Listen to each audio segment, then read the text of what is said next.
talking and trying to convince you that Yeshua is the king. If you don't accept it, so be it. We're out of here. We'll leave you to the devil.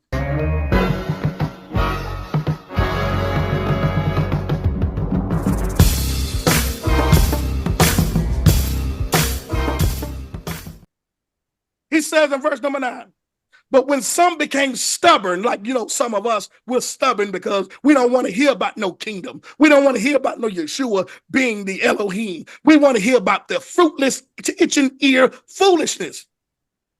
So we get stubborn and we discontinue in unbelief because you ain't preaching to my emotions. You're not preaching about the fake Jews. You're not preaching about us ruling and reigning. So therefore, you're not meeting my expectation. So therefore, I'm out of here. I lost my love for the Most High because you ain't preaching and teaching what I want you to preach and teach about.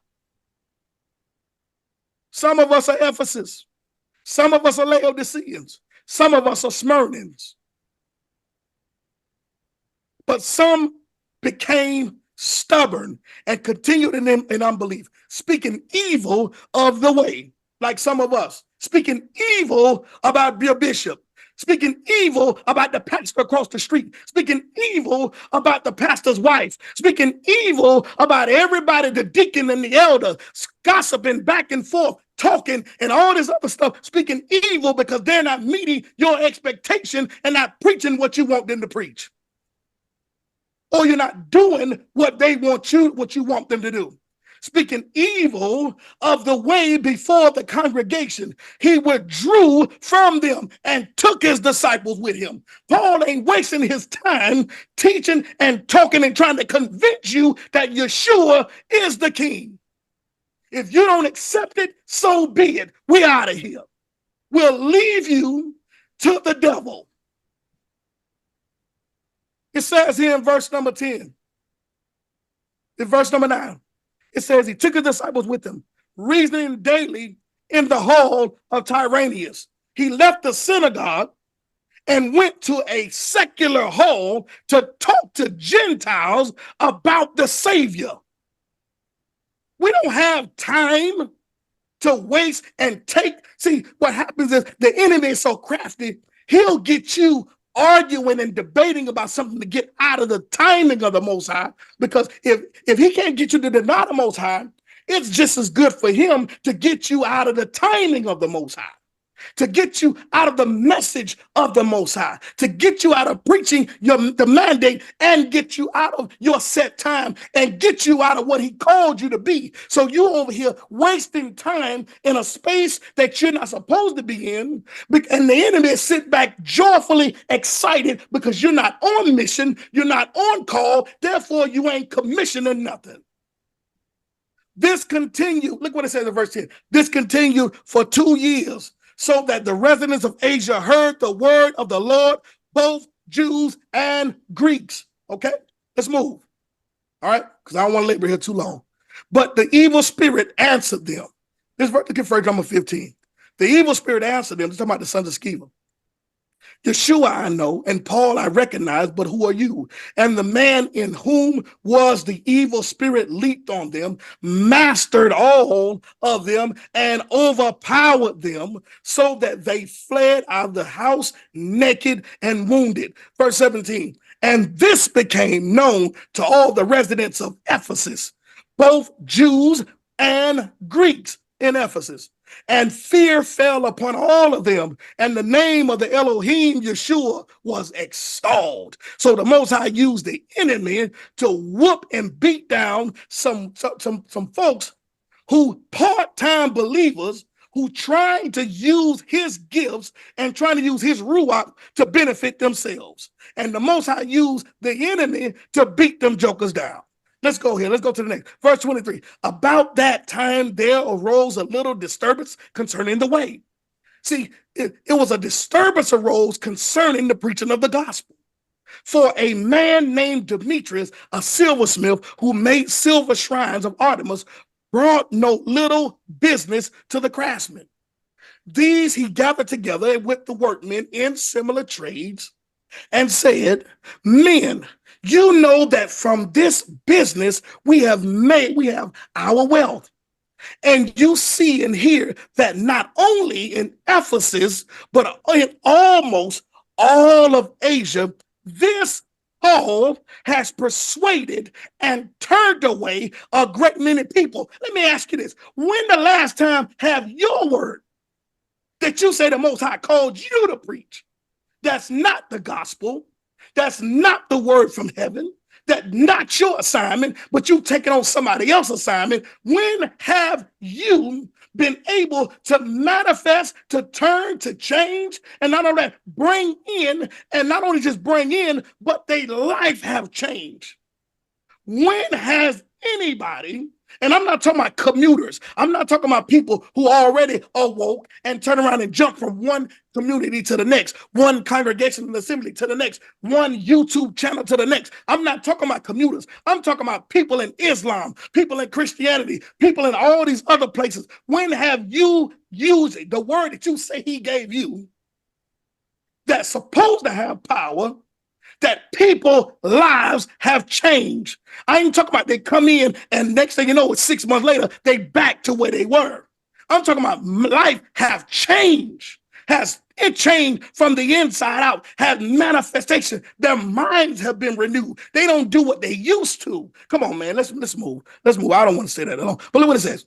It says, men who you know that much business came from this. We made a lot of money here in Ephesus. This Paul has persuaded and turned away a great many people, saying that gods made with hands are not gods. Okay?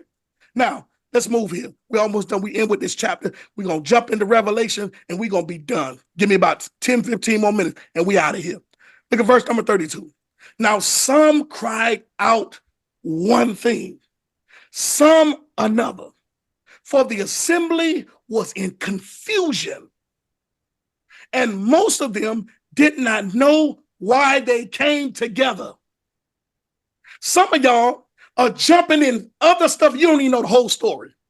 You don't even know the full and complete story about it, but you jumping inside of some mess, getting yourself dirty and filled with mess. You know, some of us have taken on other people's beefs, other people's mindsets, other people's situations. You don't know the full story, but because you may have a little issue with the person, you take on that person's beefs because y'all got a common enemy. I pray the Lord rebuke you in the name of Yeshua HaMashiach. Look at what it says here. It says, some of the crowd, in verse 33, prompted Alexander, whom the Jews had put forward. And Alexander, motioning with his hand, wanted to make a defense to the crowd. But when they recognized that he was a Jew or Yahudim, for about 2 hours, they cried out with one voice, great as Artemis, the Ephesians. Now, this wasn't just Greeks crying out and screaming, great as Artemis. These were Israelites too, crying out, great as Artemis. All because they got a beef and an issue with Paul. They don't want to hear the gospel. Then you have this other group that's losing money because of the gospel. So if the crowd is mixed with Jews and Israelites who still have rejected Yeshua as Messiah, and you have Greeks who are worshiping the pagan goddess Artemis or Diana. They come together, even though both of them don't believe the same thing, but both of them got an issue with Paul. So they've come together. So there's no love from the inception of this community. Only a small remnant that loved the Most High, as we saw earlier that Paul met those disciples, that small group there. By the time you get to Revelation, it's out of control. It's only a remnant that actually truly loved the Most High. But here's the thing, the Most High has an issue with them as well. Revelation chapter number 2, verse 1 through 7. It says, to the angel of the assembly in Ephesus, the word of him. I want y'all to hear this now. This particular angel is a messenger, is the pastor of this assembly there. To the pastor, to the overseer, the bishop, to the apostle, who's over the church of Ephesus. The words of him who holds the 7 stars, the words of Yeshua HaMashiach, who holds the 7 stars in his right hand, who walk amongst the 7 golden lampstands. I know your works. I want you to listen to the Most High. I want you to listen to the Ruach here. He starts off with saying, I know you put in work. I want y'all to think about this. He doesn't start off downing them about the issue that he got with them. He applauds them for the work that they have put in. He applauds them for being faithful. He applauds that small group for continuing to be with him. He says, I know your works and your toil, how much you put in, how faithful you are, and how diligent you are. He says, and your patience.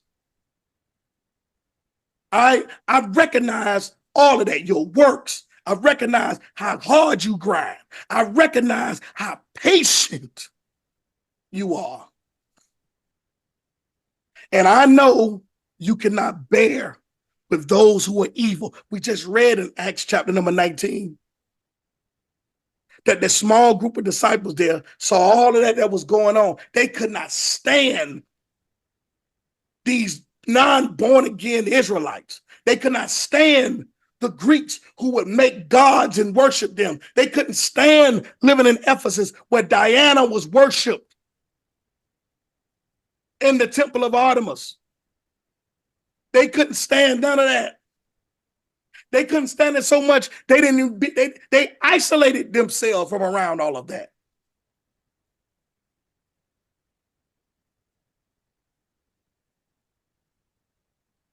He says, I know your works.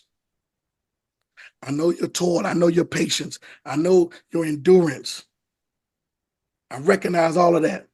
And I recognize how you cannot bear with those who are evil. I know you can't stand being in America with all the evil that is going on. I know you can't stand being in a foreign country where all the evil is going on. I know you can't stand watching all the wickedness take place. I know you can't stand all of the powers that be all on television and the music industry and the movie industry. I know you can't stand to be around none of that. I know you can't stand it so much you refuse to go to a football game. You refuse to go to movies. I know you can't stand it because you refuse to go to a concert. You don't want to be around none of that madness, none of that filth, none of that ungodliness. You can't stand any of that. You've isolated yourself from all of that, and I recognize that. He says, and I know you cannot bear those who are evil, but have tested those who call themselves apostles. I know you can't stand the self-appointed, those that have not been co-signed by anybody, but have risen up to call themselves apostles with no form of validation, no form of anything. Nobody has recognized them. Nobody can vouch for them. I know you can't stand any of that. And not only that, but through your love and your patience and your diligence, you tested them. And through your testing of your patience, and through your testing, excuse me, of not only your patience, but through the testing of examining the word, that you found them to be false apostles. I know, in verse 3, you are enduring patiently. I know you sick and tired of it. And I thank you for bearing up my name.